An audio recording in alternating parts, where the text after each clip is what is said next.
I've heard when a seed floats to the top after soaking that it's no good. Over here we have 5, I think.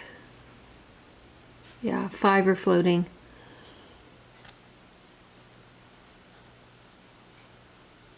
The seed depth for peas and beans is usually 1 inch. So I've marked out about 1 inch just to give myself a guide. I'm going to put a hole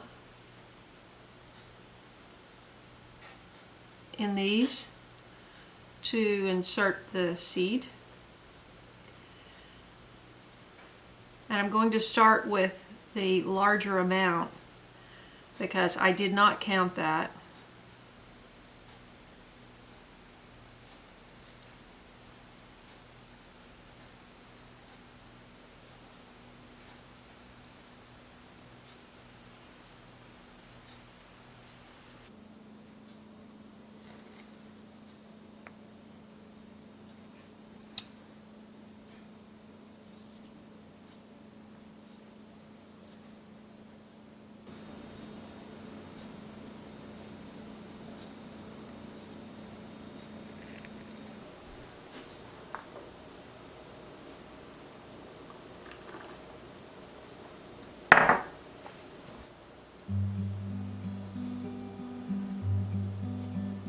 Well, I have a lot more seeds than I need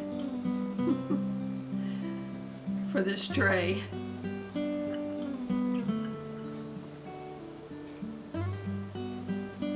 And it snowed 2 inches last night, so I won't be planting them straight into the garden.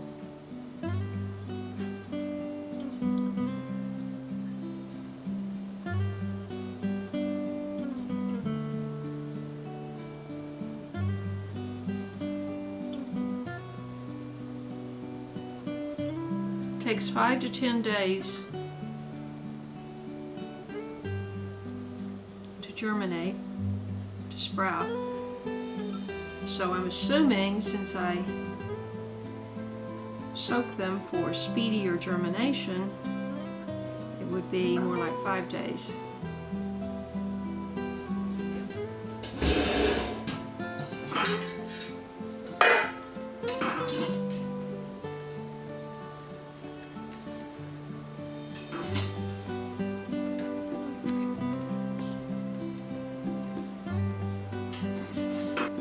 I'm going to put these 3 in a smaller tray, and I'm going to put these in a Ziploc bag and put them in the refrigerator and get myself 1 more of these trays.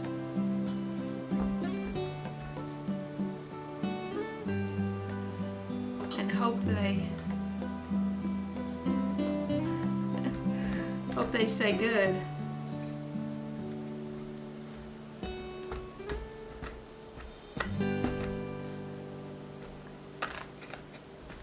That's nice and wet.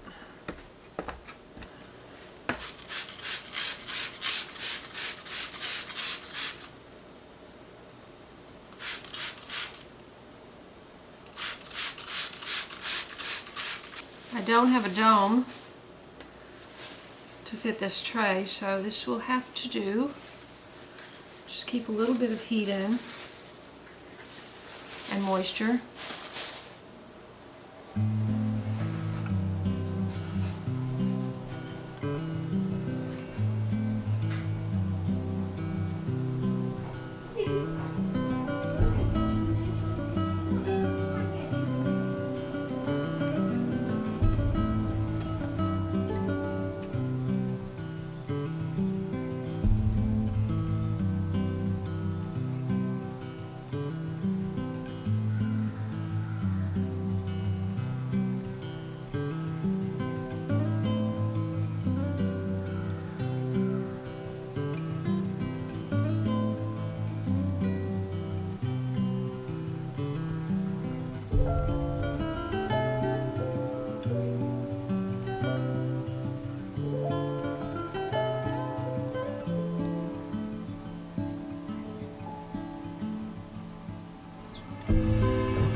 Nothing in there. We need to get you some food. Oof.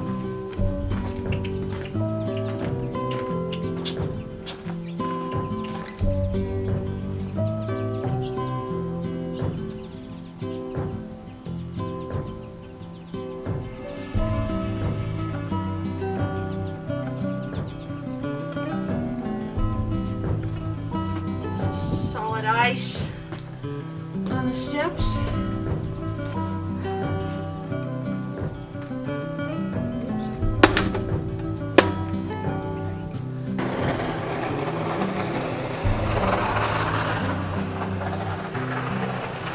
Okay, this is absolutely the worst time to be out of birdseed.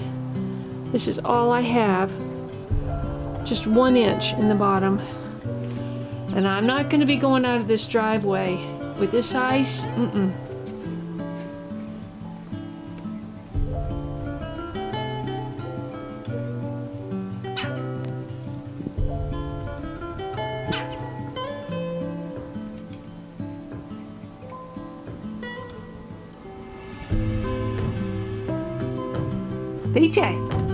BJ.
I am ending this video almost dark. Well, it's getting there. Just like I started today. Well, I started today at a little before 4. And I was editing from 4 o'clock till 9:30 probably, with about an hour break in there to eat and all of that. So it takes a little while to cut my videos together, and I hope you appreciate that.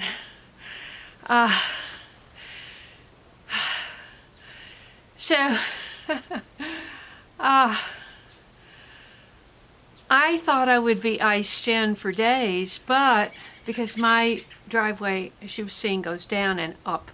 So you either get it going down or you get it going up. So I figured I'd be stuck here, which it would be fine, except that I'm out of birdseed, which we discovered as soon as it was light this morning. So that took about 10 minutes. That seed, and you saw they were fluttering all around. And so, by the way, I'm Kaye here. I live on a little over 9 acres. If you're new here, I am homesteading on my own as an older person, meeting the challenges as best as I can, and I hope that interests you. And if it does, please subscribe, hit the bell for notifications, scroll down and click all so you won't miss an episode. It's about 22 degrees right now. No mail. But I'm glad I did that because I've been somewhat sedentary, the last couple of months, and except for when I was traveling, and before you know it, I'm going to have to be going up and down this hill a lot. So I need to know that I can do it. Anyway, we got the peas planted. I usually have those small packages and I always run out. It's like 1 8-foot row, and it's like, so, but I had 2 large packages, so I had more peas, and I had probably about 170 peas just of the sugar daddies. So I've got to go in and do 1 more tray. So you've seen the big one plus 2, and now I've got to do 1 more. But the beauty of this is there's no potting up. I don't have to I have the pots, but I don't have to pot them up. In 8 days, they're going in the ground somewhere. And I probably will put them in the lower garden like I did last year. So if you enjoyed this, please hit a like on the way out. Please share it with friends. I am trying to get more views on my videos, and I need your help. So people are much more interested in drama these days than real life, and so hopefully you can be inspired by my real life here. That's why I share it. God bless you, and I'll see you in the next video. I meant to mention the jacket. So I was, in a rare moment, I was trying, actually, I need to find some lampshades. I got the lamps from my mother's room when we took everything out, and the lampshades were not the original. So I asked Mallory, the gal at the market where I go to, and she said, we'll go to such and such vintage store down the road in Lebanon. And so I did, and they didn't have any lampshades, but I found this coat, and it was just, I wasn't looking for clothing, but it was just right on top, and I thought, it was just sitting there, and I thought, gosh, that's in great shape for a vintage jacket. And it looks so vintage, doesn't it? Look like the 60s, this plaid, and the way it's made with these, the little the little loop things. I don't know if these are called frogs, or I don't know what they are. But that kind where you have the leather that goes around the button. And so it was $24. And so I looked at the tag inside, and the tag had this it was kind of faded, and I thought, wow, so this is vintage. And it was Telluride Clothing Company. Now I don't shop, so I wasn't familiar with it, and I thought, well, $24, and it's lined, it has that quilted lining, And you know, the jacket I wear around the house is that one of my mother's that I had on in the last video when I was doing the wood. And you probably saw that that's getting really worn. And it doesn't have a hood. But see, it's got this beautiful quilted brown lining. So it's not going to be like my ski jacket, but it's definitely a great in-between jacket to keep me warm. And it zips. It zips also. So I bought it. It was $24. I thought it's a steal. So I come home and I researched Telluride Clothing Company, which is still in business. It came into existence in the 90s, 1990s. So I wouldn't call that vintage, but it said it was made in Hong Kong. So this is interesting. Okay, so I'm going, Hong Kong. Well, see, that's this sweater I bought at Mallory's place when she was carrying a few vintage items, that wool sweater. It was the Pendleton, 100% wool, and had the beautiful like double button. It was cool. And it had the same kind of tag in it. So the same sort of stained look. And I know it was vintage because of the style. And so it said made in Hong Kong. And I thought, wow, when did Hong Kong stop producing merchandise, clothing? Because Hong Kong changed over, and I think that was 97. I looked it up. I looked it up the day I bought this. So I don't remember exactly, but I took pictures of the label. I'll show you. So I would have been a good detective, I think. I'm going, well, okay, is Hong Kong still manufacturing clothing? And so I did a little research, and it is still manufacturing some clothing, although it was taken over. I looked at, and this was a different thing I was looking up. I was looking at, when they were talking about Canada, bringing Canada on as the 51st state, and that Canada was our #1 trading partner. And I saw this graphic on X that said, there's like almost the whole country has Canada written on all the states because that's their #1 trading partner, except, well, there were a few on the East Coast, up in the East Coast, that were different. And, there was like one from China and one from here and one from there. But the majority of the U.S., Canada was the #1 trading partner. And I thought, well, that's interesting. But what I noticed that was really interesting was Utah. Pretty sure it was Utah. The #1 trading partner was Hong Kong. And I looked up Telluride Clothing Company, and it's based out of Utah. You'd think it'd be Colorado, Telluride. But anyway, just a little food for thought. I thought that was interesting, and I love learning. So I hope you do too. God bless.